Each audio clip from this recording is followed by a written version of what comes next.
What's up, everybody? Welcome to 3D Rivals, your first line of defense against stupid movies. My name is DJ, and as always, I am joined by my co-host, my sister, Darcy, my brother, Derek.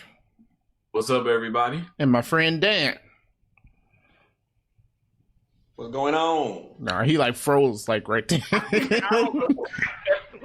That literally like the camera froze and everything at the most opportune moment.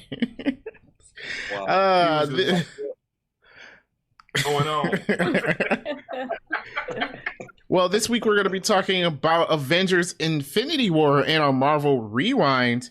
Can't believe we've gotten this far. Remember when all this started and we were like, man, this is going to take too long to do and blah and stuff. Well, we're still here. We're still doing it. So, yes, Infinity War. We're going to get our thoughts on it again. And also we'll be talking about WandaVision Episode 3. So we've all seen that. We're going to see what the dealio is with episode number 3 there. But first, let's talk about some news. Most of us have seen WandaVision episode. You haven't seen it? Yeah. No, I didn't get a chance to watch it. Man, dude. Spoiler alert for you. Spoiler, man. That might be bad. I'm still gonna watch it. All right. All right. So first, I'm going to get into the news for this week. So first up, it turns out HBO Max is going to be getting another series as they're trying to draw in subscribers. Batman the Animated Series is supposed to be getting a sequel on HBO Max. Wait a minute, like a sequel how? Like Batman Beyond sequel or? Because technically Batman the Animated Series had like 3 sequels. Yeah, I'm like, I don't know. Like, I'm always down for more Batman the Animated Series, but like you were saying, Darcy, isn't Justice League a sequel to Batman Animated Series? Or Justice League Unlimited, Batman Beyond. They're all in the same yeah, because Justice League Unlimited connected Batman Beyond to it. No, didn't he retire? I mean, I'm all down if he's gonna be Batman again. I don't know. But I mean, like, I'm down for the Batman animated series. I don't want to pay for HBO Max though, so yeah. Well, look, the next time we get HBO Max, we just binge watch Batman 2. Problem solved. Yeah, each episode is only going to be 22 to 25 minutes. I'm like, what kind of sequel is it? Is it the same animation? Is it like what? Like, how does it? Is it a sequel? Or is it just a Batman cartoon?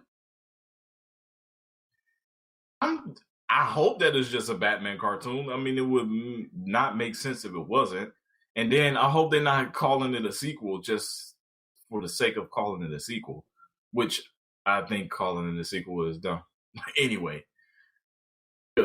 why just pick up where you left off? But where did it leave off? It's a cartoon. There's nowhere. It just ended.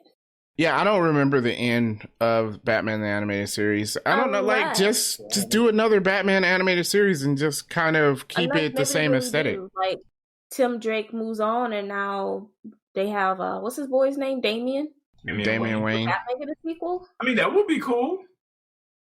I'd be down for that. Damian Wayne? Yeah, that's his son. Yeah, that's his Bruce Wayne and Talia al Ghul son. Okay. Damian Wayne. Okay. Damian Wayne. Okay.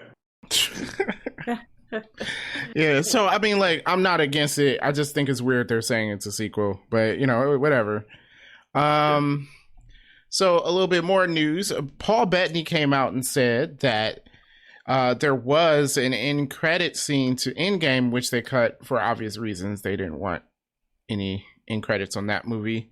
But there was a scene, apparently, where you saw Wanda get the Vision's body out of, like, one of those body drawers. So she's a straight-up crazy person. She stole his body from a morgue? Something like that, or maybe they gave it to her. I don't know. So maybe this is how WandaVision started. If Vision is a machine, and why is his body in a morgue? Next That was my next question. Like you just throw that thing in the trash compactor, right? I would have thought so. Like, recycling metal. a shield base or something and like use them for parts. Use Like him. I don't know. Couldn't they figure out how to rebuild him? Like, okay, I'm pretty sure. Like, I'm pretty sure Black Panther could have been like, "Hey, you can have some vibranium for Vision," since he helped save the world and all that, and they could have figured out how to redo it. Like, yeah, like it couldn't be that hard. If first of all, Shuri said that she could take the stone out, which means that you didn't really need the stone for Vision. So I don't know, you could rebuild him. All of this crazy stuff, you didn't need to do. Well, I mean, I guess at that point it wouldn't be Vision though, because you couldn't. She said we could take it out and there would be something there, but you couldn't like yank it out, which is what happened to him. Yeah, I'm not saying, but I'm saying the ability to rebuild him was there, and I feel like everyone just forgot the part that he is a robot though. Yeah. So I mean, he could be fixed. Yeah, but I don't know. So Wanda did something crazy with his dead body. That's what I feel like. And now we have WandaVision. So I think that's probably going to be explained later on in the WandaVision series. We'll see exactly what happens. But moving on in the news, Sony, wonderful movie company that they are going to be doing a Spider-Man spinoff of Dusk. I've never heard of this character. I don't know what Dusk is, but apparently they're going to be doing a movie spinoff of Dusk. They have a lot of spin-offs going on, don't they? A whole bunch of spin-offs. I wonder how they have spin-offs when like the movie not out. No, that means that person to be in a movie already, right? Yeah, that's the thing. They're doing a lot of movies spinning off of Spider-Man, and they haven't been in a movie with Spider-Man, so it makes no sense. I'm not sure. I'm not so sure about Sony's plan. Like, they have the no plan. Okay. Yeah. We'll see what happens. Do stuff. But yeah, we'll see exactly what happens. Speaking more about Sony, Morbius, that's another Sony movie. Spider-Man spinoff. Some would say that's been pushed back to January of 2022. So, yep, that's not coming out anytime soon. That is followed by quite a few other movies being pushed back. No Time to Die is pushed back again until October. So, yep, that James Bond movie is still never coming out. Remember Bond History Month? Bond History Month that we were going to have last February? At this point, I'm like, I don't even want to see the movie anymore. That's what I was thinking. I'm like, I don't even care. I don't want to see it. I was like, we should just do Bond History Month just to do it. Yeah. Well, I mean, I've gotten out of having to watch all of the Bond movies. There's way too many. I can't watch that many movies. No, you still have to watch those. We doing the Marvel Rewind. It's the same number of movies. Yeah, but also true. Most of the Marvel movies are good. Most of the Bond movies are good. Most of them, or just the Sean Connery ones in some, and the first Pierce Brosnan one. 2 Roger Moore's. I've never seen Timothy Dalton's. I heard one of them is really good and one of them isn't. A License to Kill. Right. That's pretty good. That's the one with the cocaine, right? Oh, any movie with cocaine is good,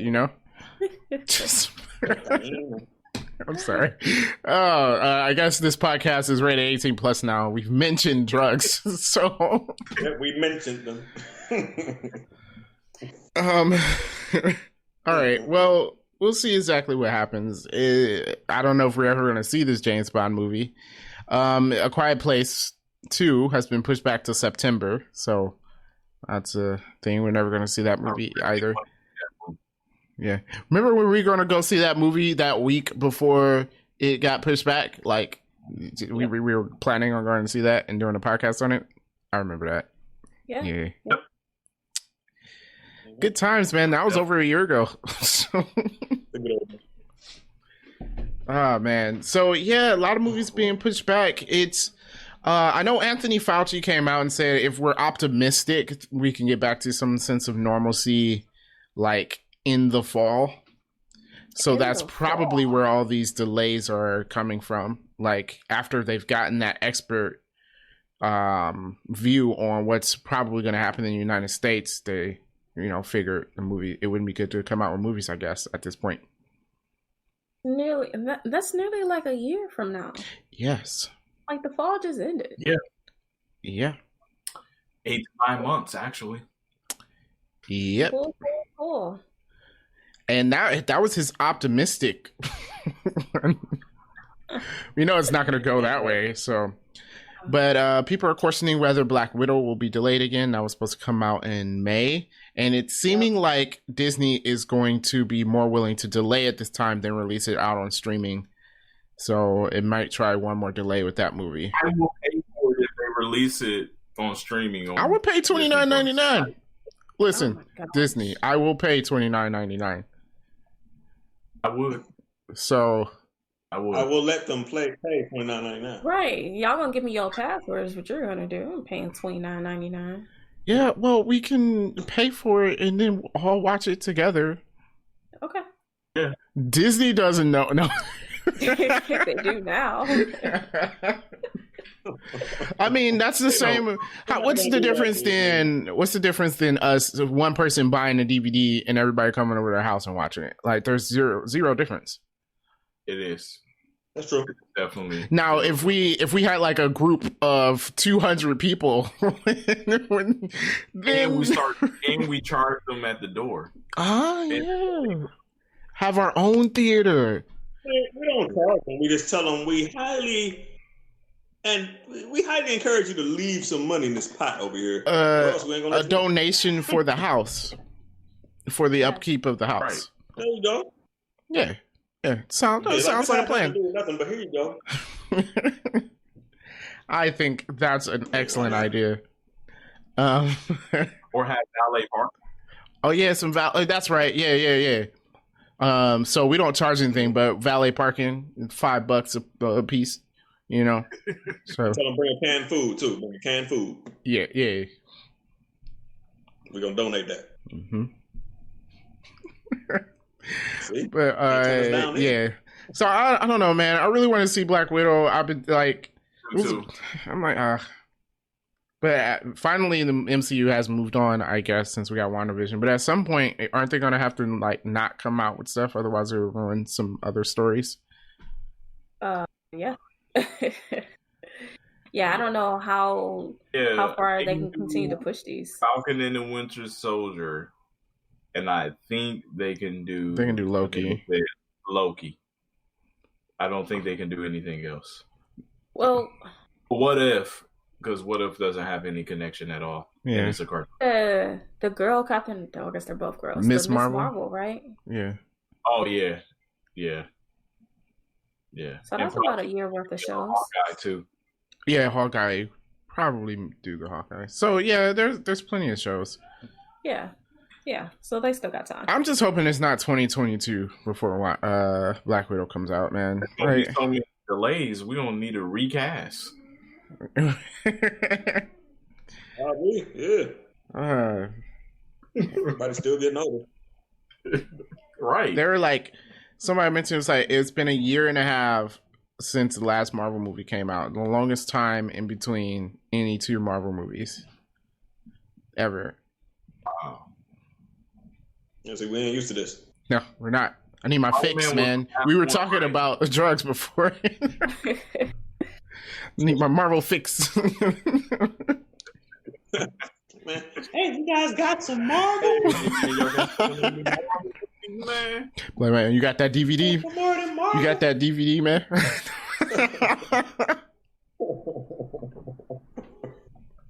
Yeah. That's how we feeling right now. Yeah. All right, well, getting off of Disney and Marvel, because I know everybody hates us for that, let's talk about Warner Brothers, right? Yeah, you guys like them. Apparently, Christopher Nolan is unlikely to work with Warner Brothers again because of the HBO Max deal that they did. Like, bro, why are you tripping? They said it's only during this. This is not normal. I know. And like, right. I get why some directors are upset because Warner Brothers just did it without consulting like the other people that have rights to the movie and stuff. I get it. I understand that you can be upset with them, but I feel like he's taking it way too far, especially since his movie wasn't affected by this. Right. Like, his movie didn't even get released. His movie, until just now, you couldn't even rent the stupid thing. It was buy only. And then your movie didn't even make money. So I don't understand how you don't see why Warner Brothers decided to make this move. Your movie didn't make money. Wonder Woman didn't make any money. So how could you be upset that they decided, well, let's get something out of it? Yeah. That's so stupid. I mean, like, I feel like their decision to do it came out, like, probably financially it was a smarter move. To do it without talking to everybody probably was a dumb move. And I get that. But, like, come on, dude. And then again, I'm like, what's the point? Unless a bunch of directors say we're not working with Warner Brothers, this is going to do nothing to them. Not having Christopher Nolan on your slate, that's not going to hurt Warner Brothers. Like, come on. My thing is, like, why are you being so extreme when next year is going back to being normal? It's going right back to the way we always had it. You don't think they want us to come out in theaters? You need theaters to get $1 billion movie. Like, you're not going to get that any other way. So, like, they're going to come out with movies in theaters. Yeah. I mean, you gotta have something that's going to get the people to come out. Yeah. You got to. Now, right after they reach $1 billion, will they put it on their streaming service? Probably. That's probably what the future is going to be. But, like, come on, man. I feel like this is just you being real extra. You're being real extra right now. Probably a pride thing. For what? He already got paid. Yeah. So what is he talking about? Yeah, but like you said, to not consult him and everything, he's probably just like a pride move. But here's the thing: he's like being angry for everybody else because this didn't even affect his movie. So it's like me be like, I can't believe you did that to that person. Forget you. It's like they used his movie as a test to see just how willing people were going to go. If people weren't willing to go see Tenet, then they weren't willing to see anything. True. So like, dude, that's the thing. It's like, okay, we had this movie that everyone was so hyped for that was guaranteed to get over $1 billion, and everyone was just like, I'd rather stay home. So they had to say, like, okay, this big movie didn't hit the mark. They had to say, okay, then judge, like, well, our other movies aren't going to perform either. Yeah, and Wonder Woman didn't. And Wonder Woman didn't. Like, that should have made a ton of movie on release, even before the negative reviews. Before we realized it sucked, it should have made money. That would be an example of a movie that wasn't good that still made money because of just the hype behind it. People would have gone and seen it. People might have even gone and seen it, like, even after negative reviews, like, oh, well, I'm going to see for myself because I really wanted to see Wonder Woman. Like, and I don't think the simultaneous release hurt it. I think it only helped it because the people that saw it on HBO Max weren't going to go to the theater. They weren't going to go watch this movie in the theater. Right. So, yeah, I don't know. Yeah, Nolan. Okay, well, I don't really mind. You've done Batman already, so I don't really care. To be honest, I can go without seeing a Christopher Nolan movie again. It doesn't matter. I mean, yeah, make a Sony movie. We'll see how well that works out. Last bit of news that I had: David Ayer. Well, not him, but I don't know if we mentioned this before. People are calling for a David Ayer cut of the Suicide Squad. Get that? Okay. Why did you even bring that up? Because I'm like, can we not do this? Can we not do this now? Okay, so we're getting the Snyder cut of Justice League, which, yes, I was wrong. I said it wasn't happening. Apparently it is. Yay. This podcast that because of him doing this, it's going to be a stupid trend of these people. Oh, this was my cut. Yeah, probably. It probably will. But I'm like, is it really a cut, or is it just this is how I would have done it? So let me show you how I would have done it. Those are two very different things. Yeah, because the Snyder cut is something that got left on the floor. Yeah, the Snyder cut. All our fans or movie fans and stuff, just like, don't go or don't watch it. Just so these directors will know how stupid it is. I know, because everybody keep talking about this stupid Justice League Snyder cut. So it's gonna make people money. want to see it. It's like, and we're gonna watch it because we're gonna watch it, and we don't want to see it. I don't honestly, but like, and we have to admit the Snyder cut is not. It's not the cut you're gonna get in theaters. I mentioned it before. It's not what he was going to release in theaters. So I don't want to hear anyone say that. It's not gonna be the Justice League movie we were gonna get in theaters. First of all, it's 4 hours long. They were not putting a 4-hour movie in theaters. You can't make money off of a 4-hour movie. Because you're cutting into your show times. Like they were talking about the 3-hour movie runtime of Endgame. Hoping that they don't make Endgame so long because of people not willing to want to sit that long to watch a movie. Yeah, well, not even that. Endgame, I think it's different because if it was 4 hours, it would be different. But like 3 hours, I'm like, yeah, they're gonna sit through that because it's Endgame. I mean, they expect like something to be epic. Like, oh, yeah, it might take 3 hours to get through this, but something like the. We got to name the movie, but something like that, they probably like 4 hours. What? I'm cool. Right. I mean, considering that DC doesn't have a good track record, I mean, can you imagine if Wonder Woman was 4 hours? That 2 hours was too much. Oh. Did you give me another 2 hours of that? Yeah. And remember, his cut is still a Justice League movie that wasn't good. So what is his cut that's going to make this movie so much better? I don't know. You got 2 more hours of stuff. But here's the thing. He has hindsight. That's the second thing, because he worked on this after everybody saw the original Justice League and mentioned what they didn't like. He has hindsight. So that's different. Like hindsight's 2020. If you know the deal, you can come out. We have no idea what Zack Snyder's cut of the movie would have been. We will never know. Because, it's not a true cut if he's busy working on it right now. If there was a true Zack Snyder's cut, then you should have released it a year ago. Yeah. Right? Isn't that what a director's cut is? Right. Director's cut of Alien. This is the longer version of this movie. Here's all the stuff we decided to take out. Basically. But if he's working on the movie and making edits and shooting stuff, that's not a cut. That's a new movie. Yeah. Yep. And look, I get it. Joss Whedon did a horrible job on Justice League. You guys are not wrong. I'm not defending him. He messed that up. You can see the parallels between Justice League and Avengers Age of Ultron. You can see it. You can see his work in the movie. And I'm guessing Kevin Feige saved Age of Ultron because I don't know how it ended up being okay. I get it. Zack Snyder probably would have come out with a better version of Justice League. Doesn't mean it was the end all be all for this movie. And it doesn't mean we need to keep saying, let's come out with director cuts. Suicide Squad was absolutely horrid. And it should not get a director's cut. And I'm sorry, if you can't come out with a good movie first, then that's it. Like how come all these DC movies, you gotta go like, oh, let's get a director's cut. Are we gonna say we need a Patty Jenkins director's cut of Wonder Woman 84 now? So you don't get retries. There's no retries. This is the real movie. No, the real movie was what they came out with in theaters, and it was bad. Let's live with that. And move on, people. They can still, they can fix it if they get their act together. And, whatever.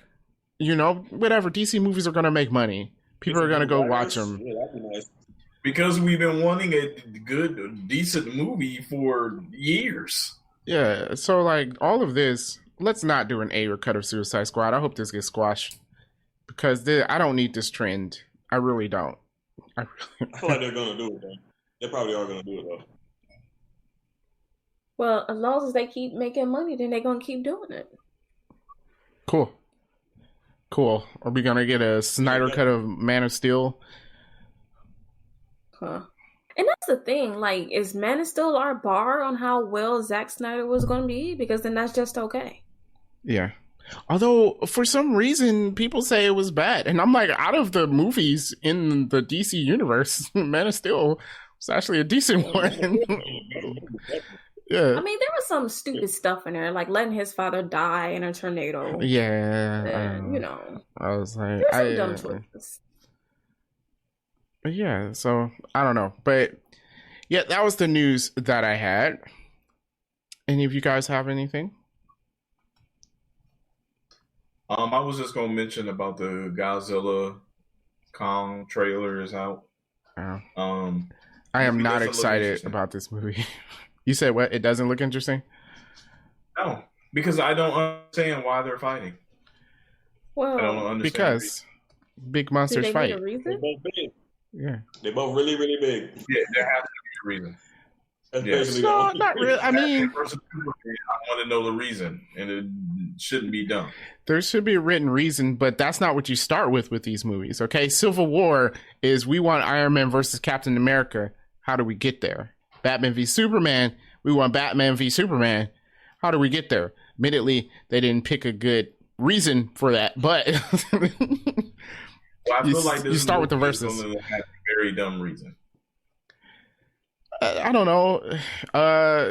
Yeah, why would they fight? And how do you pick sides when both of the monsters help the humans at some point? How do you pick sides? Also, you don't pick a side. You're caught in the middle. Also, how is this a fight? Because I feel like Godzilla just kills King Kong immediately. Like, well, you know. What if he doesn't use his fire powers? Because he doesn't use that often enough. Okay. He really doesn't. He also has like scaly armor. Can King Kong punch through that? I'm sorry. But that could be the last 5 minutes of the movie. So. Yeah, I don't know. All right. I mean, I don't know. I feel like it's like a gorilla versus a crocodile. Is the gorilla going to win? Now, I know they're strong and all. But I'm not so sure. I feel like if it's on land, the gorilla has the upper hand. If it's in water, the alligator has the upper hand, or crocodile, whichever one you say. All right. Well, after seeing the second Godzilla movie, I'm not interested. I get the audience for this. Like, these movies don't have much substance to their story, which I guess in general, they are not going to. It's not that type of movie, which makes it not interesting to me. But I feel like there's definitely a big audience and a following for this because big monsters fight. And people like that. And I understand because big monsters fight. Who doesn't like it, right? So, yeah. All right, cool. Okay. Well, let's talk about... That was the news you had? Okay. Let's talk about Infinity War. Again. Yes, because this is the second time we did that. Yeah. I say that, but I love this movie. Like, definitely. Did we rank, in our rankings, did we rank this the best MCU movie? Or no? No, it was behind. The Winter Soldier is the best MCU movie. It was Winter Soldier. It had to be Infinity War after that. Or was it Civil War? Right, I think we have Civil War above this too. Okay. So I think we would have to listen back, but I think Infinity War was probably either between 3 and 5, like 3, 4, or 5. Yeah, I know we had Endgame ranked below Infinity War, which is fair enough, because Infinity War is better than Endgame, although Endgame really hits where it matters. But Infinity War, this was a big taking, like. The Russo brothers, you got to hand it to them as directors because I don't know how you handle what they were given. But I think they did an excellent job. I think it was a good idea to focus on Thanos. Like, okay, let's... And I think that's what they do on all their team-up movies. It's like, okay, this is someone's movie. Let's make it about them and everybody else just be side characters. And they did that here. And it's like Thanos is your main character. So I think that was kind of an excellent choice. And we saw that in the movie. Yeah, I think it's because that way you have a story to tell and not having to worry about, so much what everyone else is doing. And that's why, Thanos had the most screen time in this movie compared to what everyone else. And you think like, oh, Captain America is the star of the Avengers, but he also had the least amount of screen time in this movie. And I also like how the Russo brothers put in a lot of effort on who would team up with who. And not just that, but also to make sure that, okay, we already had a Guardians of the Galaxy, so we don't really need another Guardians of the Galaxy movie within Infinity War. So it was like, split them up, and then who can we pair them with? So not only do you have their characters, but also something that's different for everyone else. So put them with Tony Stark. They're like the complete opposite of that. So I'd really say, like, shout out to them to be able to manage such a large cast, but then also to work out the best way to get this cast to work together. Yeah. I also feel like it contributes to the actors as well. Like if the actors are willing to still do their part and maybe in a lesser role, I think that helps the movie a lot. Because if you get actors like wanting more screen time or feel like they should contribute more to the movie, and you get that back and forth, I think that affects the movie as well. I mean, you hear that about lesser movies.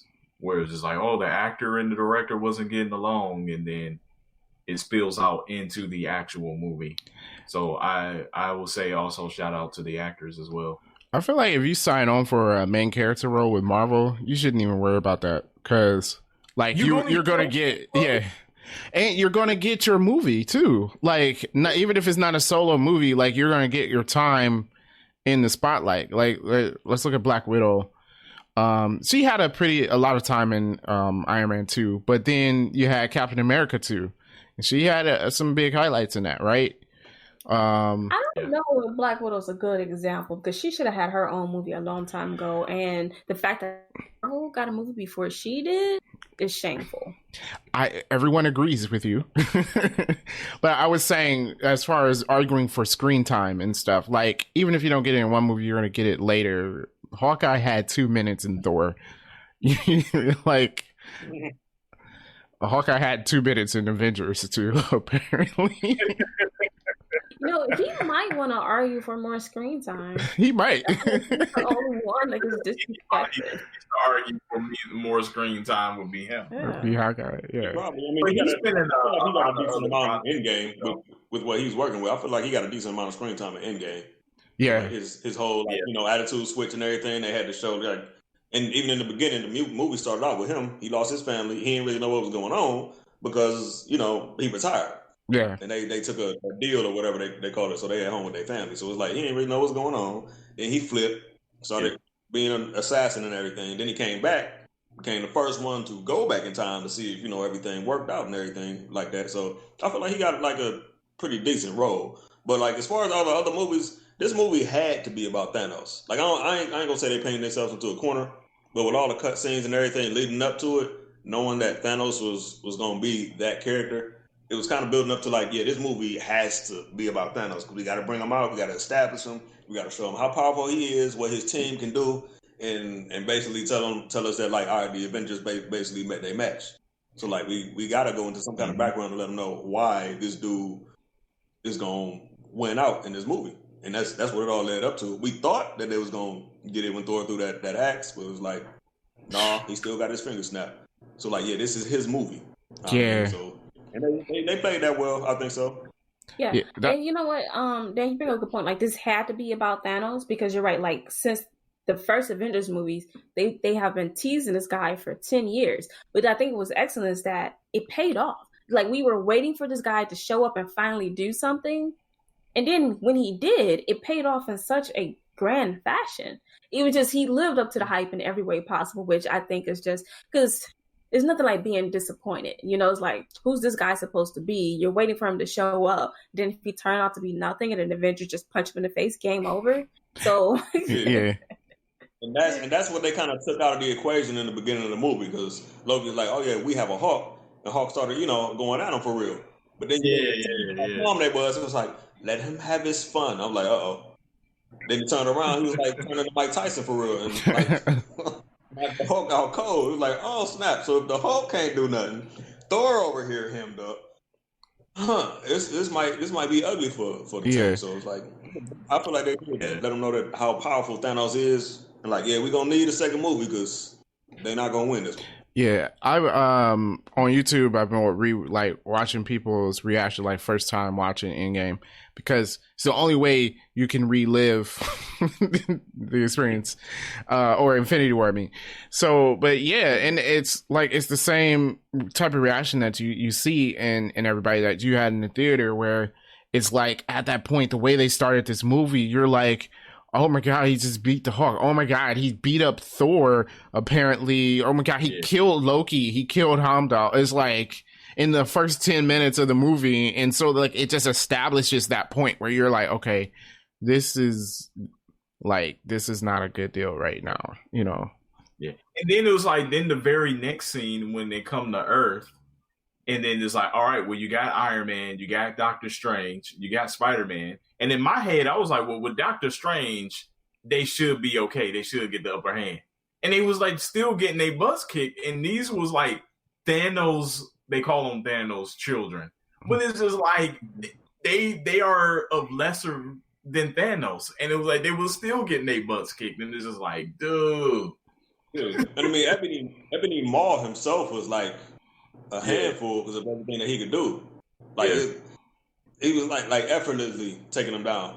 You know what I mean? So it's like, this is Ebony Maw, and he not even Thanos, like you were saying, Derek. It's like, okay, so once they actually get to Thanos, this dude bowed down to Thanos. So it's like, you know what I mean? And he ain't even got all the stones yet.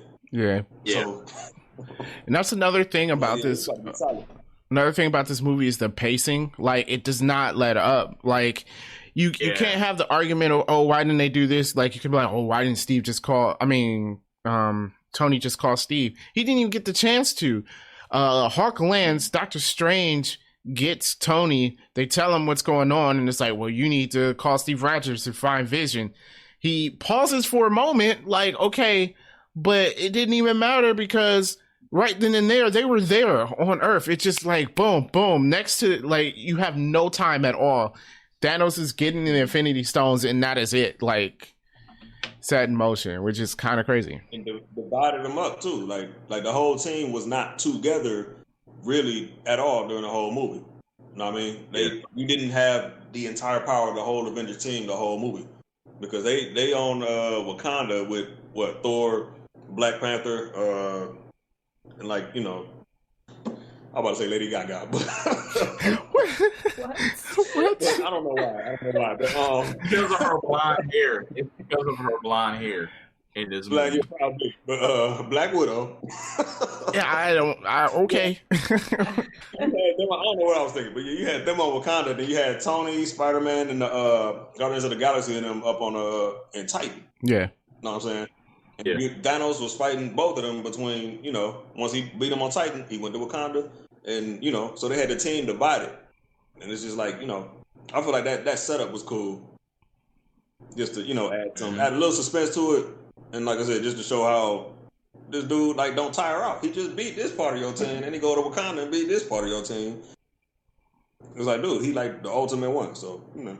Also, like, not only was they divided, but every time when they thought they had a plan, it's just like he proves like, yeah, that wasn't nothing. It didn't work. You know, like they were on Wakanda ready to fight, and it's just like that meant nothing, right? On Titan, they had a plan, and you thought it was working. They were going to win. And yes, we all know Star-Lord messed it up, but we also talk about how Nebula was just standing around in the corner doing nothing.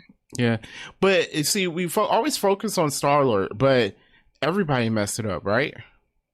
Because first you got Doctor Strange. It's like, hey, maybe we want to get rid of the Time Stone. We can't do that because I'm sworn to protect the Time Stone. Okay, we don't want to kill Vision because we don't trade lives. We could have got rid of the Mind Stone well before Thanos had the chance to reverse time and do it. Yeah, you have a good point. Everyone made choices, but Star-Lord messed this up. Now, I will say in my nips that I do have, I don't know, to me, protecting this Time Stone, like if it destroying the Time Stone stops Thanos from getting it, aren't you still protecting it? Because, okay, right now in present day, he doesn't have the Time Stone. Yeah, but I guess they were saying they needed it, but I guess not. But I guess not, because he doesn't have it. Yeah, And the world went 5 years without him. I guess it's one of those type of tradition type things, an unexplained tradition. Like whoever is the sorcerer guards the time stone, and it's just passed on. So it's just like, but yeah, like Darcy said, I mean, it could have just been destroyed. Boom. Yeah. Done. Right. It's like any stone that he don't got that we can destroy it. Let's go ahead and destroy it. Yeah. This is dude. In all life, whatever. Let's just destroy these stones so he can't. Yeah, and but here's the thing: it set up a contrast between the heroes and the villain, because the reason the heroes lost is because they were unwilling to make sacrifices in order to win. Not that they were wrong, but in the end, even in Endgame, they had to make a sacrifice in order to win. Like, they had to give up something, and throughout the movie, they weren't willing to. You had Gamora not willing to let Nebula get hurt, and so she gave away the location of the Soul Stone, and I'm not faulting any of the heroes for their decision. Like, you understand their decisions on everything. Like, I mean, I'm not gonna let my sister get tortured, so Okay, I'm glad you said that. Sister. Yeah. No. Like Gamora. Like, okay, I get what you're saying there. Like, Gamora not willing to sacrifice Nebula makes absolute sense, right? You're not going to sacrifice your sister, right? That makes sense. Although Doctor Strange and that Vision one, you sacrifice those two, for sure. Well, they saw Vision as a real person, though. He's a robot. Not only that, how many people died so you can save one robot? Yeah, that's what Vision was saying, though, right? Like, you say you don't trade lives, but you let people die to save someone who's not real. Yeah, I mean, you ended up trading in lives anyway. You traded so many lives, and then you lost, and more people die. Yep. Yep. Going back to the Star-Lord thing. When they asked Thanos, little Gamora asked Thanos, what did it cost you? Everything. Everything, my child. Yeah, movie's so good, I might watch it again. But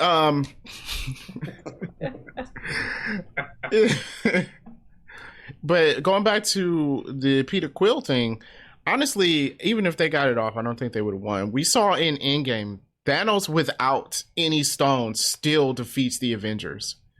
Well, we know they don't win because Doctor Strange said they only won once. And we already saw what one win was. So yeah, they will still have lost. However, they didn't know that. Yeah. And then you might want to check yourself when you're fighting a giant purple guy who can beat you up. Like, I mean, like, dude, come on. You couldn't wait until you got the glove off to punch him? Yeah. Yeah, I'll be like, y'all get that glove off real quick. It's just like, you see what this dude is doing. What you punching him in the face gonna do anyway? Nothing.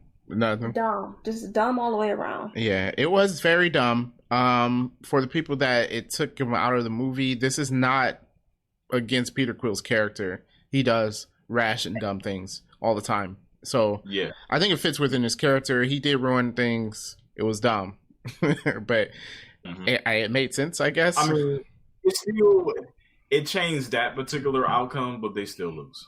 Yeah. So.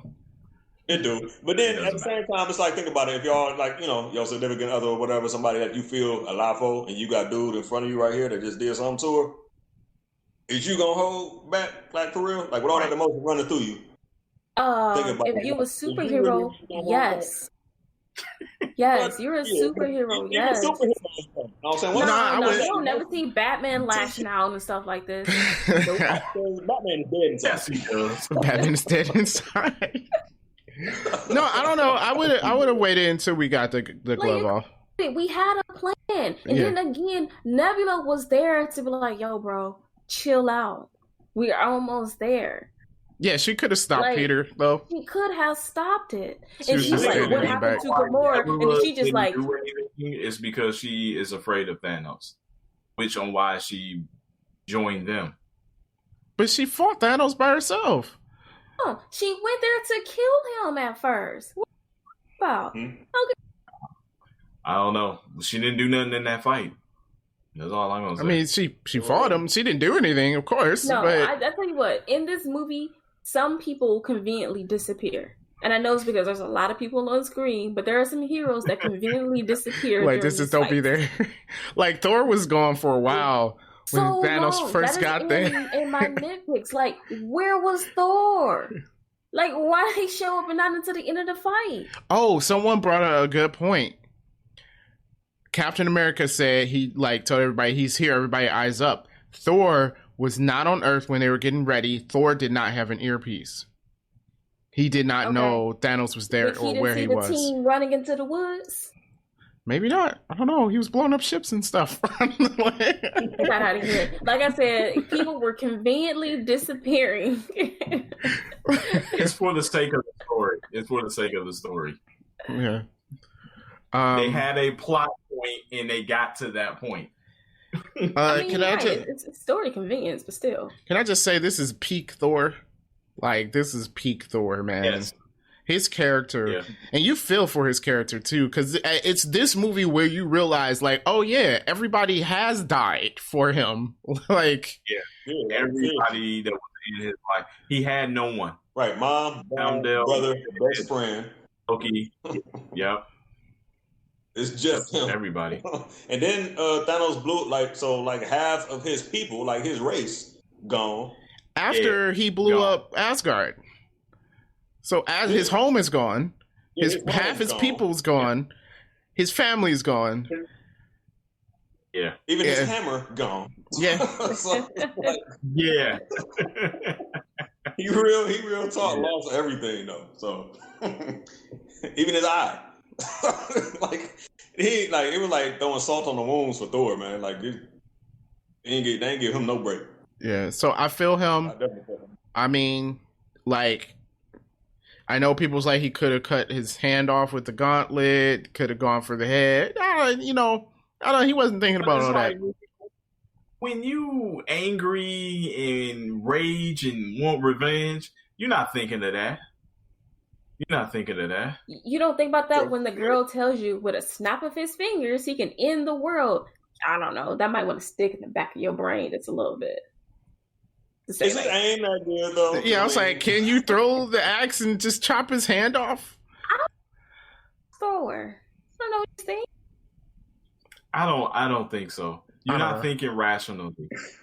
You're not thinking rationally. You're thinking you need to kill this dude. Also, you probably thought putting the axe in his chest is going to stop him.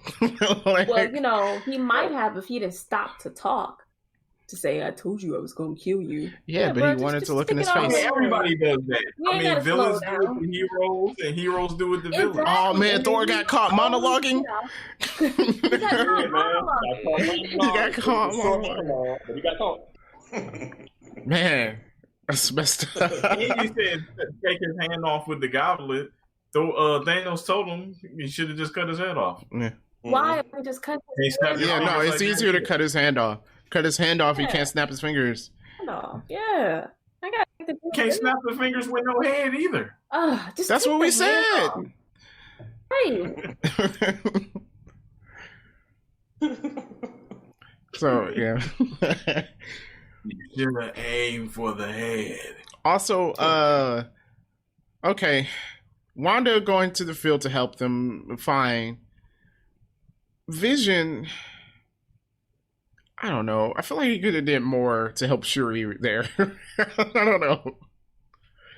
Well, I feel like Vision was a wasted character the whole movie. He was pissing me off. Well, that's because he got snuck. They snuck attack him one more time. I mean, this dude has changed more times than a dude in jail. Was that when they were in Wakanda? I don't understand why they didn't also heal Vision. And we had all this about how, I'm guessing it's because no one has seen Black Panther yet, but we have how all this great technology they have. Like, they could have been working to take the stone out and fix his body. Trying to fix him, yeah. Yeah, and I feel like, first of all, again, and this is from them not using Wanda properly in none of these movies, she didn't have to go down to help them. They didn't need it, number one. Then, I mean, your job was to stay there and protect Shuri and Vision. You might have one because they were just waiting for her to leave. Yep. But so the thing is, like, Vision got Professor X'd. Okay. Mm-hmm. You know how like every X-Men movie, Professor X has to get incapacitated in some way because if he's there, he just wins everything. So they did that with Vision, and that's why in the first scene with him, he just gets stabbed immediately. Just immediately, it's like, oh, well, he's taken out of the game. You can't do his stuff.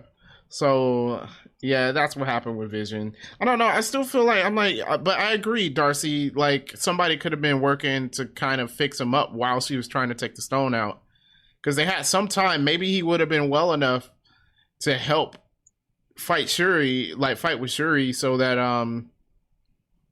old dude didn't take him out of the thing or whatever. But yeah, I never understood like why they didn't also fix him up. And then, I mean, it's not like everyone was fighting. Everyone's not in the Wakandan army. Someone was still working in the lab with her, right? Yeah. So, like, while she was doing that, someone could have been repairing his body, especially since apparently Tony Stark got special robot things that not only heals his armor, a ship hull, and his own flesh and blood. Like, you tell me people in Wakanda couldn't fix Vision? All right, that didn't heal Tony. It sealed the wound. Nah, that dude, it went through him. And then he just used this little flex seal and he cool now. A lot of times, flex seal. A lot of times things going through is better than like not going through. So maybe that was better for him. Yeah, it was like, I don't know, like my thigh or something, but not my stomach. Hey, yo, I thought he was going to die right there. Like, I felt it when I was watching the movie. I was like, oh, man, Tony Stark gonna die. And then I was like, oh, Tony Stark's not gonna die. And then, you know, the next year, we were like, oh, Tony Stark died. But I really felt it. Like, I was like, oh, man, he's gonna die. Like, it felt real at that point. Which, those fight scenes on Titan, the Titan fight scenes was legit. Like, all of them. Doctor Strange versus Thanos, awesome. Tony Stark versus Thanos was awesome. They put some really good visuals in this movie, especially for the action. Especially when you threw that moon at him. Yeah. Oh, this cat threw a whole freaking moon at him, basically. Well, you know, pieces of it fell down, but it's like basically. Yeah. So that was weird. All right, so the ending of this movie. The heroes lose. People are calling this like the Empire Strikes Back because I guess, they lost in Empire Strikes Back on Star Wars. Yeah, basically, Han Solo was frozen. They building another Death Star. Luke lost his hand and was defeated by Darth Vader and all that. Yeah, they pretty much lost at the end of that movie. So it's not the first time it was done, but it's always always feels like a change of pace when you see like, wow, the heroes actually couldn't beat this guy, you know? Yeah, you know what I think is like, at least I don't know about you guys because you guys know more about comics than I do.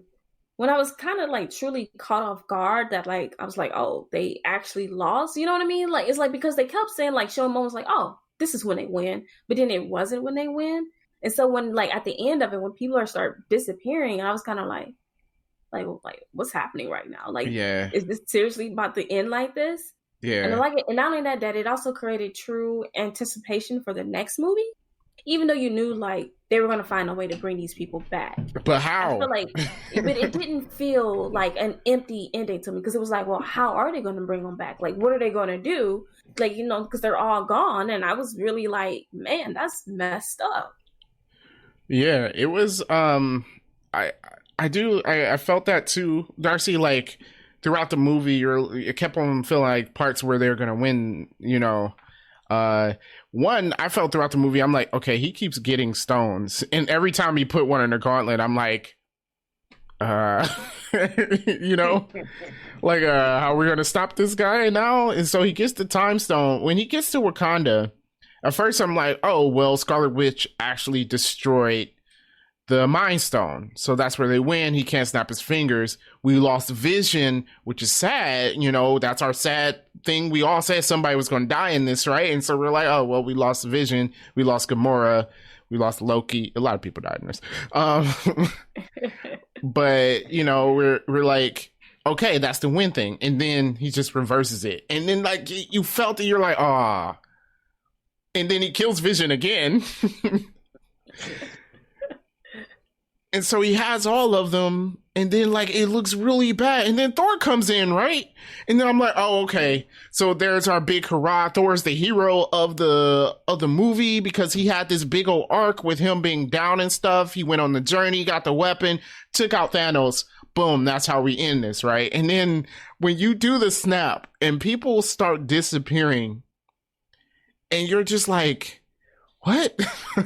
like you felt like the actors in the movie. What's going on? Like, and Tom Holland's acting. I hate you, Tom Holland, for that because that hit me in the feels. Man, we tearing up. I'm like, oh no. Yeah, man. Not the baby. He continuously makes you really feel like he's a kid as Spider-Man. Also, I have to say, side note, I saw that Cherry trailer with Tom Holland. He still looks like a kid. Oh, yeah. I don't believe it. Sound like one too. So, yeah, it was like it just hit, and then they ended the movie like you saw Thanos, and then it just fades to black, and you're like, That's how y'all ending this. That's how y'all ending this movie right now. Just kind of sitting there like, I know you're about to like show another scene, right? Like, yeah, like that's not the end. Like this. And then like, I don't know if you guys noticed this. You know how like at the end of the other movies, it says the Avengers will return and then they list the next movie. At the end of it said Thanos will return. Yeah, Thanos will return. So it was just kind of like, this ain't even about them. This is about Thanos, and he won, and you're going to see him again. And then they had the audacity to make the title card Avengers Infinity War fade away. I'm like, just to make it hit harder. Thanks, guys. Yeah. And like you said, like Tom Holland and making it really emotional, and like watching this, I didn't realize like how much Vision and Scarlet Witch when she was destroying the stone, and he's just like, you can never hurt me, it's okay. And I was like, dang, dude, that's really deep. And on top of that, they told him to ad-lib it. So you're just like, dude, like, where'd you pull that from? Really? I feel for Wanda. I feel for Wanda for real. That's why I'm like, at the end of her series, man, she is going to lose it. Like, she lost her parents, she lost her brother, she lost Vision twice in a row. Then she disappeared, came back, had to like fight immediately afterwards. Tony Stark died, which was a mentor figure to her. Captain America's gone, another mentor figure to her. Like, she's messed up. Somebody need to get her some therapy. Like, and then with her, and she has these kids now, and she's obviously gonna lose them. This ain't gonna be good. Yeah, she's a crazy person for real. Yeah. Don't be done. So, yeah. Thoroughly enjoyed this movie. I can watch it anytime. It's kind of long, so I won't say anytime because I have to be able to devote 2.5 hours to it. But really good. You don't even notice that it's 2.5 hours. Well, no, I noticed like it's so long that it took 40 minutes before Captain America showed up. Oh, really? Like 40 I timed it. 40 minutes is when we first get his entrance, which, by the way, was amazing. But awesome. I was just like, man, like nearly an hour into the movie and we don't even see him. One, that shows you this movie is really long, but also shows you that we didn't even need it because I didn't even miss him until he showed up. Yeah, it was interesting. Like, it was still interesting before then. Yeah. All right, that's what I have to say about it. Darcy, you had some stuff you wanted to talk about on the back end of it? I did. I want to mention, I think this is one of the funnier MCU movies, which even though it's like so deep and dark or whatever, it still has some good funny moments to break out, the sadness of it. But yeah. All right, so things we have. I don't know who else was up for the role of Thanos, but I think Josh Brolin's performance just phenomenal. absolutely great. Yeah, he knocked it out of the park right there. Yeah, he did. Up to I feel like, you know how I thought James Spader as Ultron was great, even though the movie wasn't great. True. His Ultron was great. This is yeah. Josh Brolin did a fantastic job. So this is the first time of him getting credited for playing Thanos, even though he did his voice in other movies. Not all the movies. Movies. In Guardians of the Galaxy, he was Thanos in that too, I think. Yes, but he did not get credited for it. This is the first credit. So interesting point. I know we talked about this before, but the Russo's brothers, their whole mindset around this movie is that they wanted the heroes to be at their lowest point before they meet their worst threat. And so this is why Civil War ends with them still being divided, because now they're not a team anymore. They're all mad at each other. They all went their own separate ways. And it's been 2 years since that happened. And so now they're meeting the worst thing they ever had to fight. And when you really needed to be there together and get together before then.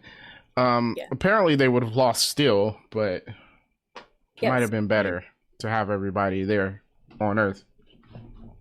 Yeah. Let's see. The Wakanda scenes was shot in Georgia on a ranch. They even built the rivers and everything. It seemed really extra since everything else was green screen. But apparently they wanted Wakanda to be real. Interesting. And so this is what I like, and I know we talked about this, what DC doesn't seem to do. When doing these movies, so Black Panther had just got finished shooting when they started shooting this movie. That the Russo brothers talked to Ryan Coogler, they talked to the cast to make sure that they got the feel and the people of Wakanda right. They did the same thing when they talked to Taika Waititi and James Gunn to make sure that those characters in this movie is the same characters that were in their own separate movies. And Chris Hemsworth even said that he was concerned at first that their Thor would be the same Thor in the first two movies. And he's like, Thor Ragnarok changed a lot. And it's like, no. They talked to him, they talked to Taika Waititi, and it was like, this will be the same Thor that we just had for Ragnarok. So I think it's kind of cool that they put in that extra effort. Yeah, it makes sense. And I think they need to continue to do that when they use these crossover movies, or you have the characters. And obviously, you can't have two directors directing it. Let's say Thor: Love and Thunder. Taika Waititi is directing that, but you have the Guardians of the Galaxy in there. So it would be a good idea to consult James Gunn to get the idea of the characters so that you keep the same feel. And that's the thing. Marvel has been able to keep the same feel for the characters throughout their movies. And that's why people care for the characters so much, Yeah, absolutely. Another thing which we didn't talk about when we talked about the movie is the Hulk not showing up. Even though the trailers had him in it, he wasn't in the movie. Yeah. Marvel and their trailers. You can't even break down trailers anymore. I bet you Loki don't even do the stuff that we saw in the trailer. It's just lies. It's a bunch of lies. Very true. Very true. So they did say they wanted to carry over the things that was happening from Thor Ragnarok, where basically the Hulk and Bruce are on the outs with each other. The Hulk is no longer interested in solving problems for Bruce Banner. And they said in Thor, you only want me, when you want me to fight someone. So basically this movie was saying basically the Hulk was handle it on your own. I'm out. So it's kind of messed up because they really did. Well, it didn't matter. He lost. So because it didn't matter, huh? Yeah. They did only use him when they needed to fight. And actually, looking back at it, I can see the arc for the Hawk going over all these movies. I still think it sucks that the way they've done it, especially in Endgame, when you just all of a sudden have Professor Hawk. But I did see that in Age of Ultron. That's why he left in the first place. Because he had that relationship going with Black Widow, and then at the end of the day, when they needed him to fight, she pushed him off so we can get the Hawk out. And the Hawk's like, you're not just going to keep using me for these fights. So he helped him out right then, and then he's like, I'm gone. What else can you use it for? Can you hold a normal conversation with the Hulk? No. You can't. And that's the thing, they view him as a monster, and he isn't. Yeah. Right. Also, that was when the Hulk saw all of the destruction he caused in that African town. And I think that was probably the catalyst of it. He saw after Wanda's stuff wore off of him, and he saw all of the problems. And then it was like, well, like, okay, so he saw all the scared people. The world views me as a monster. And then, you know, he starts thinking about it, and Avengers only use me to fight like a monster. And so that's why he left, and that's why he didn't show up when he came back to Earth. It makes sense, but it really seemed like at the time that Hulk just didn't want to come out because he lost to Thanos. Yeah, that's what it seemed like. So, yeah. But you know what? On Ragnarok, when he jumped out the plane, he didn't turn into the Hulk either. It's true, he didn't. Not immediately on the ground. Yeah. He turned because he had to. That goes back to what Darren was saying, that his character arc happens over a span of movies. Not only that, it's kind of like also in the background too. Yeah. So like when you split it all together, okay, I get why the Hulk is acting how he's acting, but it would have been nice if this could have been, you know, in a movie. But you know, we get what we get. We get what we get. Yeah. All right. So apparently Mark Ruffalo was given a fake script so he wouldn't spoil the movie. Makes sense. That's so bad, man. Like, you that bad that they actually had to come up with a fake script to give to you so that way you ain't spilling the beans. Like, come on, that's bad, man. Yeah. Well, it didn't matter. They didn't tell anyone anything. Like, they didn't know that they were going to be disappearing until the day they shot the scene. So, yeah. Then they didn't know that Iron Man was going to die either, did they? No, they didn't. No, they didn't. No. They call his funeral scene a wedding. Which I'm like, what? We are all in black. Like an all black wedding, really?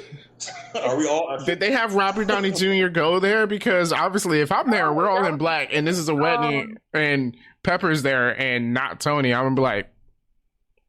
But that was the thing. Tom Holland said that when they shot the scene, he was like, "Well, where's Downey?" And it's like, yeah, he died. But yeah, so no, like even then they didn't tell people anything, and so now you're just looking like, wait, someone's not here. Mm-hmm. So yeah, where was I? Oh yeah, I guess I should have started off with this. This was the first superhero movie to cross the $2 billion mark, and we already know Endgame will then beat that.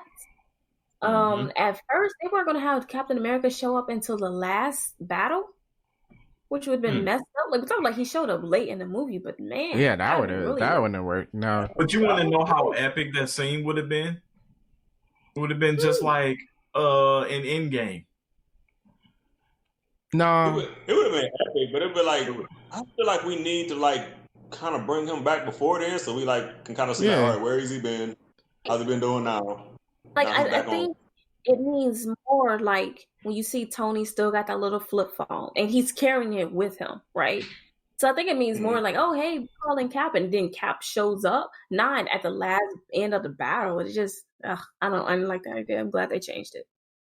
Yeah. I like that idea. So apparently the Black Order, and even though they're not officially called that was the Thanos minions that came, he said, to get the stones. They were basically used in the movies to keep the Avengers busy because they didn't want them to fight Thanos until the end of the movie. Wait, that makes sense. It is so very obvious. So I thought this was interesting. In the comics, it is actually Silver Surfer that crashes into Doctor Strange's house and warns of Thanos coming. Yeah. I've seen that panel a few times. Yep. I think that's kind of cool. Like, man, I love me some Silver Surfer, and we can get him in a movie without the Fantastic Four. It would be great. It would be interesting. Why does Fox own? Oh, Galactus. I was like, why does Fox own Silver Surfer? But okay, all right, yeah. Mm-hmm. Yeah. And the line "Why is Gamora" was ad-libbed. Good job, Batista. All right. I feel like you gotta be a good director to just leave that stuff in, because you're like, you know what? let's just do it. It do fit though, like it fits for real. Yeah, because with his character, it's like he'd say something like that. So, as much as I love this movie, I do have some nitpicks. Mm-hmm. We start at the beginning of the movie. Heimdall can't see Thanos coming. Like, this guy can't see nothing. Oh, yeah. Heimdall's vision is a little blurry. He got cataracts, man. I told y'all he got cataracts. Well, I don't know. What were they gonna do with? It doesn't matter. Put the ship in hyperdrive or something. Like, dude, you didn't see this coming. I guess he wasn't looking. Yeah, I guess he ain't looking all the time. He might be like, wait, hold on. And then how can we only say the Hawk and not Loki or Thor? So that you want to be? He sent Hawk to warn them. If he would have sent Loki, they wouldn't have believed Loki. That wouldn't work. Yeah. Thor was already captured by Thanos. Thanos was already torturing him. Thing. So that doesn't matter. He could have beamed up Thor. I don't know. I feel like Hawk was the right choice. No, I think the Hawk was the best that was choice. like the last little bit of juice that he had. Like, yeah. He was like, let me go and fight this through. I don't think he could have sent like multiple people. Nah, I think he could have sent Thor. That besides, and he saved Hawk's life because of that. Because Hawk can, but Bruce can't breathe in space, so he would have died. Right. We're gonna talk about how many people actually died on the ship too. But what was Hawk doing with that? Killing everybody on the ship? Like, the scene opened, there's a bunch of dead bodies. What was Hawk doing? I don't know, because he was already Hawk, right? He didn't have to change. Just watch them kill all these people. Well, maybe Hawk was. Well, no. I don't know, because where were they hiding them? Like, well, they did say, like, they had half the people escape in another part of the ship. Maybe Hawk was helping them. And then once they escaped, he went back. Maybe he was, like, as Bruce Banner. But no, he was Hawk. He was Hawk at the end of Ragnarok. Right. So he was still the Hawk. I don't buy it. And I'm also not convinced that these people escaped in some mysterious escape pod. I ain't seen no little ship leave, because not only did Thanos come in there and murder people, then he blew up the ship, and you still tell there's enough people to get to populate Norway? I ain't buying it. There should be like 2 Asgardians left, and one of them's Thor. Well, Thor said in the movie he said he killed half his people, and then he blew the ship up. The other people were gone. So when did they get on that little emergency escape pod? Before the movie. It happened in between the end of Ragnarok and the beginning of Infinity War. I don't believe it. During the end credits. Yep. That's when they Maybe we should look at the ship at the end of Ragnarok and the ship at the beginning of Endgame and see if it looks exactly the same, or if there's a piece missing. Yeah. All right. So how does that eye Rocket gives Thor work? Yeah. We just assume, like, okay, it works. Yeah, I have no idea how that thing connects. It automatically attaches to his optic nerve. How? Maybe through electrical, because he electrical nerves or something. Maybe they got connected by thunder or lightning. I mean, I believe they can have the technologies connected, but we're asking how did that happen? Because he just stuck it in the eye socket. Right. His body just automatically, Yeah. Didn't reject it or nothing. That is a big nitpick, but I feel you. It's disgusting. I will say that. I mean, it's outer space, man. It's like, how does he just call these hammers like magnetically? I mean, come on now. Nothing makes sense, really. I mean, okay. That's true. But still, you just took a random eye and stuck it in your eye hole, and then you can see. How Yeah. That's how they made it. That's what it does. Maybe like there's something in the back of the eye that once you stick it in the socket, it opens up and it attaches to the nerve. Yeah. You guys try that and let me know how it works. Well, I'm gonna go with Dan. I have both my eyes. You can just randomly call a hammer. So I mean, we're on the same lines. All right. I never even thought about that, to be honest. I never even paid attention. I was like, yeah, he's got an eye. It works. Cool. I thought about it because I was like, there's no wires on the eye. So, I mean, I thought about it, but then I was like, it's outer space. They got crazier technology out there than a random eye. So let them have it. Okay. So how did Thor know to go to Wakanda? Yeah, that is one of my nitpicks. How did he know to go to Wakanda? Doesn't make any sense.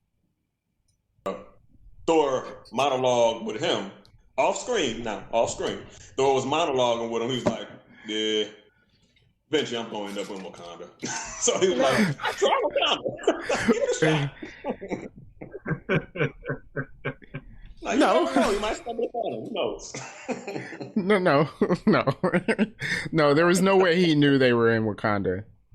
And how does he get there? No, because he just X. They established the Axe has the Bifrost. Apparently, everything has the Bifrost. They don't even need the stupid bridge, apparently. Because you can just travel without it. Because I'm like, do the Bifrost even exist? The planet blew up. Yeah, it's a power that the whole thing they had, I think, was like just harnessing the like teleportation power. Like they use technology to harness it and aim it better, I guess. Okay. All right. Okay. See what I mean? We got all this going on, and we worried about how his eye attached.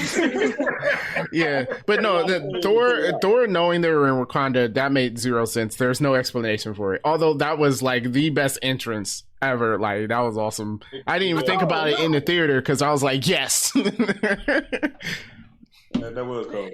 No, it was fantastic, but he had no business being there. Yeah. None. All right. How does Thanos know exactly where the stones are? Do you got like some GPS on these things? That's true. How did Thanos know where to go to Wakanda? That's another question. How did he know to go to Wakanda? Right. He knows where they are. Why is he sending his minions there first? And then you was like, I'm going to do it myself. And then 4 years later, you still ain't do nothing. Is that scene at the end of Age of Ultron, is that at the same time as Age of Ultron? It might not be. I will give you that. That's a good point. It might not be. Because I don't think it is, because he already had the gauntlet and he couldn't have the gauntlet without destroying the dwarves. And if he did that at the end of Age of Ultron, oh wait, no, Loki took over Asgard. See, that's what I'm saying. I'm saying there was some, because when what's his name? Elitri or whatever. And he was like, where was Asgard, blah, blah, blah. And he was like, Asgard got destroyed. But I'm like, but Thanos already had the gauntlet. There's some shenanigans going on here. Yeah, but here's the thing. If Odin wasn't on Asgard to protect it, then it wasn't being protected. Right. Remember, Thor said in Ragnarok, he said the 9 worlds were in disarray. Huh? Hold on. Doesn't Heimdall see I was going to say Loki was all not interested in it. What's your question, Darcy? Does Heimdall see what's going on in all 9 rounds? He's supposed to. So again, you don't see Thanos killing these people. Oh wait, but no, Heimdall, he resigned because he knew Loki was posing as Odin. Does powers not work or something? Yeah, but what was he going to do? Tell Loki? He knew what. No, get that out of here. He wasn't doing his job. Because again, he sees, tell the Avengers. I don't know. But you might want to say, hey, Thanos got a magic glove now. Just saying. All right, so the moral of the story is Heimdall is the reason for all of this. I'm saying he sucks at his job. All right. Well, Thanos' glove is just like Michael Jackson's glove. What? He puts it on and crazy things happen. Crazy things happen. It's true, man. Okay. I wanted to put that out there. Okay. All right. My last nitpick. I'm sorry, but Mark Ruffalo was doing some serious overacting in this movie. And sometimes I just can't. Like when? When? Like in any scene ever, when he was in the Hulkbuster suit and Thor showed up, he's like, "You guys are going to get it now." I don't need all that yelling. Calm it down. I like that part. There's a lot of overacting in here. Okay. I felt like that's how Bruce would be, because whenever there was a fight, it's the Hulk and not Bruce. Yeah. So this was like Bruce's first time actually getting into the action. Oh, Yeah, so like, so you're like Okoye. You gave that face that Okoye gave when he fell. Yes. In the Hulk. She looks so disgusting. She did look disgusted though, like this idiot. A straight up stank face, absolutely. Wow. All right. So, Avengers. I honestly don't remember. Are we rating our MCU rewinds? We have been, right? Yeah. Yeah, we have been. I'm sorry. I'm old. Okay, so ratings for Infinity War. Best movie ever. Best movie ever. Yep. All right, It's cool. Unanimous. 3D Rivals, Infinity War, best movie ever. I'm not even going to ask if you haven't seen it, because everybody's seen it. So, apparently not, because people on YouTube are watching it for the first time. But still, it's cool. Make sure you go see that. Yeah, I love this movie, man. Definitely love this movie. I held out for so long to watch it because I'm like, all right, I'm gonna wait. I gotta wait to the podcast. Gotta wait to the podcast. I've been watching a lot because I ain't hold off at all. Yeah. I get off work at like 5 o'clock in the morning. I'm like, I need something to watch. Infinity War. I'm watching the game. Yeah. Why not? All right, so before we go, we're going to talk a little bit of WandaVision, episode 3. So 3 out of the 4 of us have seen episode 3 of WandaVision. And first of all, what did y'all think of the 70s sitcom era? Does anyone know what show it was based off of? Brady Bunch. I was going to say Brady Bunch. Mary Tyler Moore, I want to say. And something else. Okay, so I've never seen none of those shows. Yeah, you never seen the Brady Bunch? The house was like set up like the Brady Bunch's house. No, I've never seen a Brady Bunch. Oh yeah, I'm not a big fan of the Brady Bunch, but I've seen some episodes of it. Yeah, well, if you being a kid in the '90s, Step by Step is basically the modern day version of the Brady Bunch. Oh yeah. Okay. All right. I mean, like, I know what the show's about. I just never seen it. I would say overall, I think the first 2 episodes was better to me. I think this episode explains more, but more happens in it. Mm-hmm. But I like the first 2 episodes better. I did enjoy the first 2 episodes better. I think it's more of I enjoyed that era of sitcoms more than the one they did in episode 3. Like I said, I've seen Brady Bunch, but I'm not a big fan of it. So, like that era of sitcoms, like I'm like, you know. But that could be it.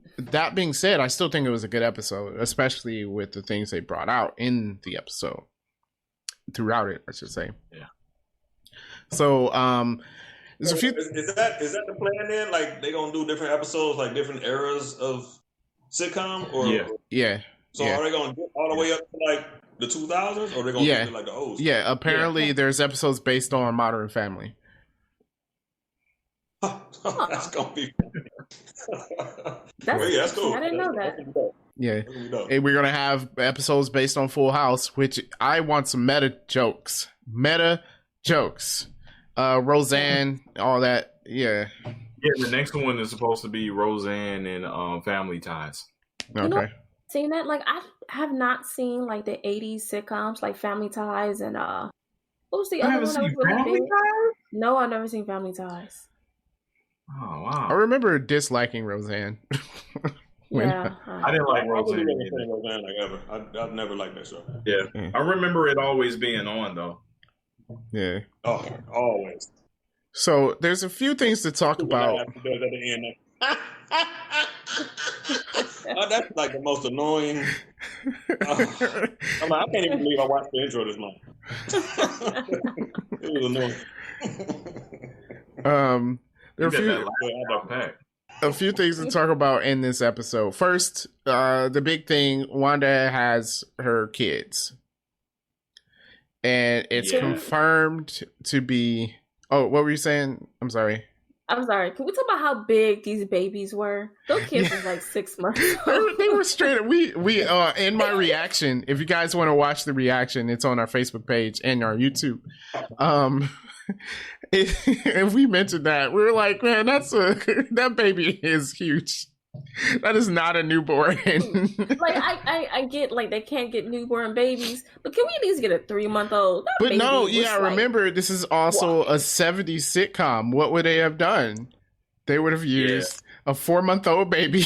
I'm always like, I like how in these shows, like they be pregnant, they have the baby, and then it just comes out fully wrapped in a blanket, no umbilical cord. No umbilical cord. The baby's clean. Yeah, it's all clean and dry. There's no fluids or anything. I'm like, oh yeah, that's all that though. I mean, that's a little bit gruesome. They do now though. They do now because that's what babies look like when they're born. Yeah, no, now they like cover them in jelly or something to make them look gross. Yeah, it's like, but I mean, you got them fully wrapped and everything. I was like, what did she catch them in a blanket and just look? Hey, this kid was crawling, talking. I'm like, God, this is a big baby. Yeah. So, their names are Tommy and Billy, which confirms them being her children in the comics, which are Speed and Wiccan, which one has her powers, one has Quicksilver's powers. So it's going to be they're Power Rangers. Oh, God, Tommy and Billy. I'm like, what? I didn't catch that either. But I caught it right away. Yeah. So that's confirmed. Wanda's powers were going crazy this episode because she was pregnant. That kind of trope, which set off the silly slapstick sitcom humor for the episode, which, blah. It's kind of whatever. Actually, I found Vision the funniest part of this episode. I think Vision was funny. I think because he kept on trying to figure out why she was progressing in pregnancy so long. Yeah. I mean, so quickly. Yeah. Yeah, he definitely had a like, girl, you trying to trap me face a lot. To me, the biggest of these episodes was just like at the beginning, you had her like cutting the wall, and I just feel like they're clearly like this dude is trying to escape. Yeah, and I think, I think you saw Vision kind of even before that realizing like something's wrong. That's why he's asking doctors like, how did this happen? Like because he's like, this is not right. Like something's not right. Yeah. So it's like, how did this happen? And even when he asked Wanda, and then she reversed it. Yo, that was trippy because it was like Vision's like, yeah, well, we mentioned Herb outside. He's supposed to be trimming his hedges, and he just started cutting through the stone wall with the trimmer. And Vision's like, what is going on? And which this makes me think Vision is real. He's not like an illusion that she conjured up or anything. Vision is a real thing because he can think separately than her. Yeah. And he's starting to notice, huh? Got his body, right? Well, yeah, but that just came out. We didn't know that at first. So I mean, was people thinking Vision wasn't real? Well, there's theories that maybe I didn't think so. I would think with the first 2 episodes, I didn't think so. I thought it was just all her imagination. Oh, I also thought that was the real deal. He's like a solid, like he's there. Like people see him, he can hit stuff, and Hey, no, I always thought like this is Vision. This is not her reality. Yeah. Altering thing or whatever. Yeah. Like somehow she got his body because I'm like, they never showed him his body being destroyed. So I'm like, somehow she done got his body and just, created this world or whatever. Yeah. That's what I was looking at it as. So you got that. So you had Herb at first doing his thing, and so that tipped him off. Plus the whole pregnancy with her just being 4 months pregnant immediately at the end of the last episode. It's like, okay. And like that part when he's talking to her, it's like something's wrong here, and like it just skips back. They didn't even do the rewind thing. It just skips back. Yeah, it repeats it. At first, I thought like something went wrong with me, like my Disney Plus or whatever, and then I was like, oh wait, no. Yeah, Wanda did that. That was real time. And then that's the thing. That's why now I'm going with the theory, and by like what happened at the end of the episode really to me solidifies it. I think Wanda's in full control here. Like I know before I was saying like, okay, I think she has the power over it, but somebody's like manipulating for her to do it. I don't think anyone's manipulating Wanda at all. She knows that this is a fake reality and she's in control of it. Mm-hmm. Yeah, because every time I just think that they're like trying to alter it, and she's like, "No, I'm not going to allow you to do it." Yeah. So like, that's like the battle that's going back and forth. I don't think they're manipulating her. Because every time someone tries to question it or escape, she immediately either hits reset or gets rid of them. Yeah. And like we already know that the people in the town thinks they're stuck because remember the doctor said he was going on vacation, and then he was like, what did he say? There is no escape, or you can never escape, or something like that. So then you realize like he can't leave. Mm-hmm, and I mean, so her was basically like all of a sudden his car wasn't working anymore.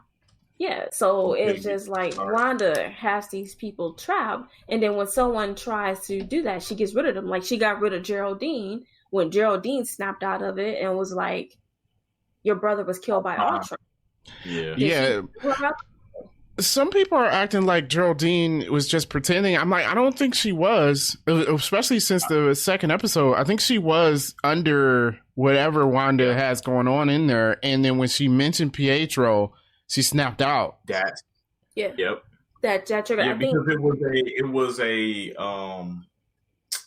what you call like a callback. It's like sometimes with people who like deal with concussions or some kind of brain injury, and they can't remember things. And then it's just like certain images or certain words bring back a memory. So I felt like that was that situation with. Yeah, I think like entering the bubble made her forget what her mission was. Why she was there. Yeah. What was her purpose of being there? Yeah. And then when Wanda started talking about her life, then it calls back like, oh yeah, I'm here to, basically to take you out the game because you're ruining people's lives. So then, was she around somewhere around her brother? Because why would that name trigger any kind of like memory for her? Like where was she in relation to her? Because she works for SWORD. So she knows the she knows the whole story. Yeah. Because S.H.I.E.L.D. saved all those people from Sokovia. Okay. Yeah, and they're all trying. So yeah, and can I just say Wanda's scary because when she's interrogating her, I'm like, this ain't looking good. And I'm like, don't hurt her, Wanda, don't do it. Yeah, and that's the thing. Hurry home. Yeah, and that's the thing. Like when she was like, oh yeah, he was killed by Ultron, wasn't he? Wanda's like completely, she didn't go in character or anything. She dropped a whole sitcom act and was like, what did you say? Yeah. Like, so that's why I was like, she's in complete control of this. I feel like she is the villain of the series. Like people were saying like, oh, maybe not. I feel like she is. And I have a theory. Of what I think was happening. Because we saw Agnes in the scene earlier before she threw Geraldine out, or Monica. Before she threw Monica out. Vision was talking with Agnes and Herb. And obviously Agnes and Herb knows something, which makes me think Herb is actually somebody and not just a random character. And Agnes, all of them are somebody, like y'all mentioned last week. Yeah. So like they know something's going on. Like Herb was saying, they were saying that Monica was in there because of Wanda, and Herb was saying she's here because we're all, and he never finished it. But I think he was going to say she's here because we're all trapped. I think that's what he was going to say. So yeah. With Agnes, I feel like she knows Wanda is controlling it, and she's influenced by it, but she knows what's going on, unlike some of the other residents. And my theory is that Wanda was working with Agnes first to try and bring Vision back, and then Wanda just went off the deep end and trapped that entire town in her sitcom world. That's an interesting theory. I mean, I guess that makes sense because I feel like Agnes knows a lot more than everyone else. Yeah. Like she knew that Geraldine wasn't real because they said, like, you know, Geraldine doesn't have a house. Right. You know, and then basically she was telling her to shut up. So I think that she knows more, and I think she also knows what Wanda would do if someone breaks.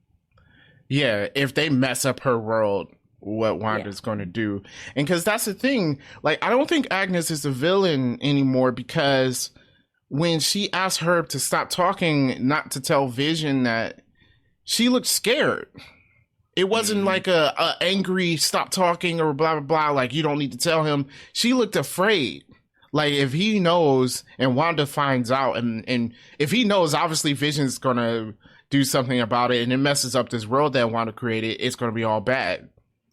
That plus you have the trailer where she talks to Vision and she says, "Am I dead?" And he's like, "No." And it's like, "Oh, because you are."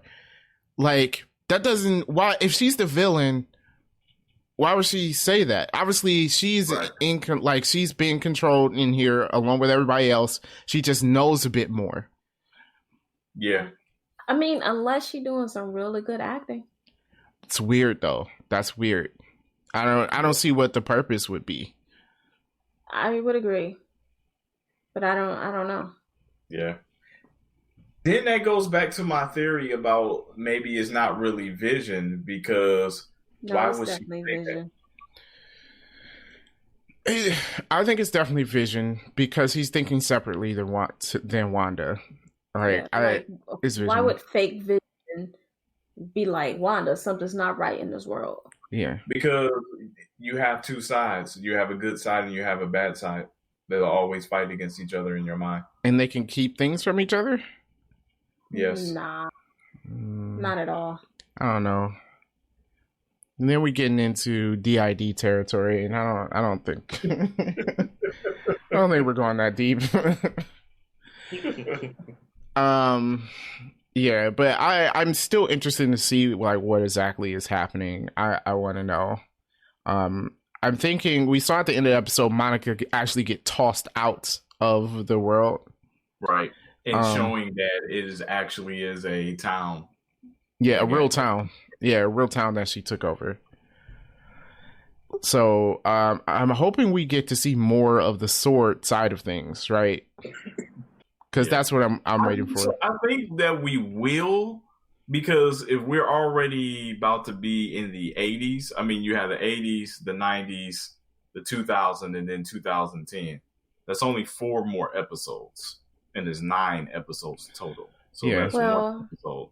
That puts us right where Paul Bettany said all the action happens. He said the last 3 episodes were. Yep. So that puts us right there. Yeah, and aren't those longer? I think those are an hour long, rather than I think they said that the episodes get longer too. Yeah, because our sitcoms got longer. Also true. Oh yeah, they did. True, because what Modern Family is an hour? No, Modern Family's not an hour. No, I don't think so. I don't know. No. Hold on, I got my TV right here. It is on actually. Okay. But yeah, so there's definitely some interesting things. Like I said in our Infinity War review, Wanda, I think at the end of the series, she's going to completely lose it. We know she's going to be in Doctor Strange. There's theories going around now that she's going to be in the Spider-Man movie. That's too much. That's the only thing with that Spider-Man movie. There's way too many people in it. But if she is... Depending on what kind of role she plays, it might not be too much. Depending on how big of a role she got. Yeah, it could just be a 2-minute thing. A credit stinger or something like that. But if she is actually in that Spider-Man movie, then I think she's the villain of Phase 4. Basically, it's just them trying to stop her. Yeah.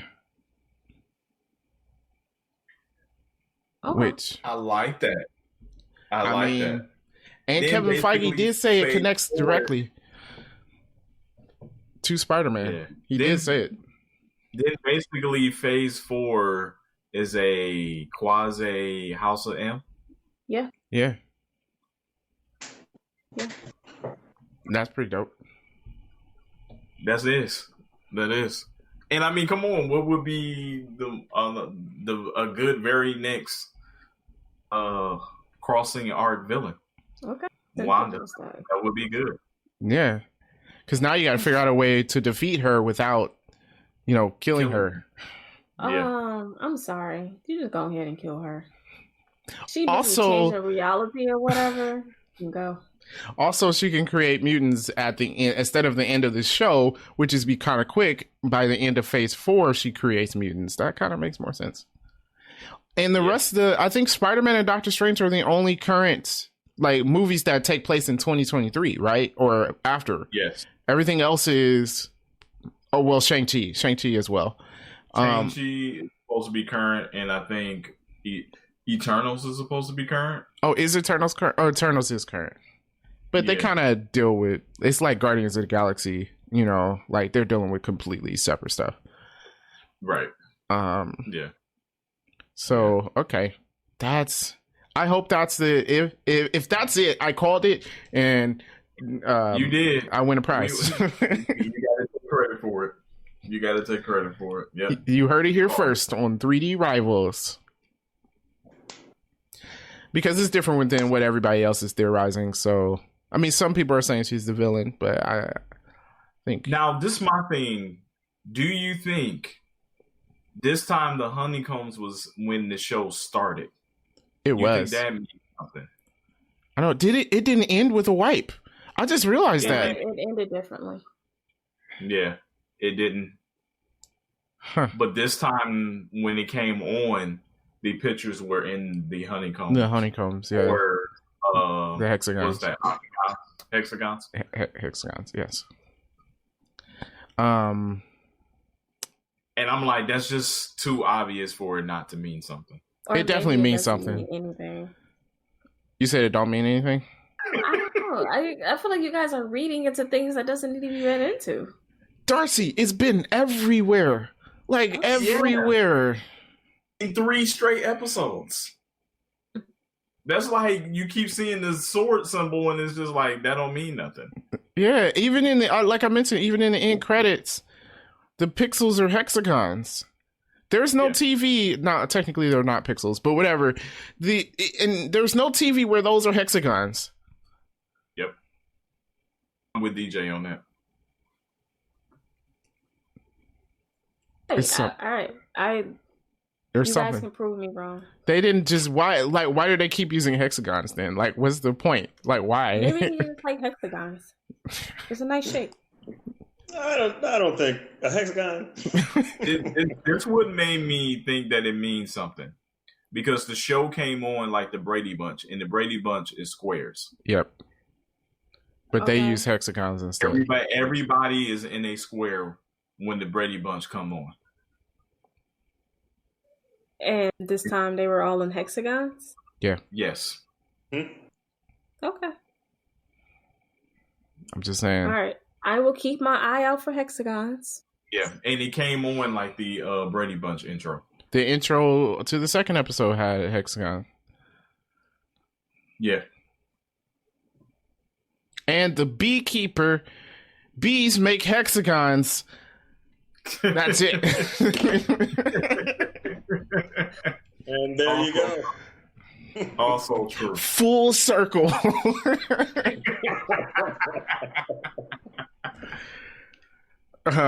So we'll find out what happens. I want to know what's going to happen in episode 4. That's going to be this Friday. So if you're watching WandaVision, make sure you guys check that out. The show's getting crazy. Wanda's going to lose her mind, I'm pretty sure, by the end of this season. So we're going to want to check that out. But we're going to go ahead and call it here. That's going to be the episode of the podcast. If you guys want to reach out to us, we are at gmail.com. 3drivals@gmail.com, excuse me. And we're also on Facebook, where you can watch the podcast in video form. It's facebook.com/3drivals. You also can comment and leave a like if you're there. Why not follow the Facebook page? We're also on YouTube. Link is going to be in the description below. Other than that, thank you so much for watching, guys. We appreciate it. Peace out.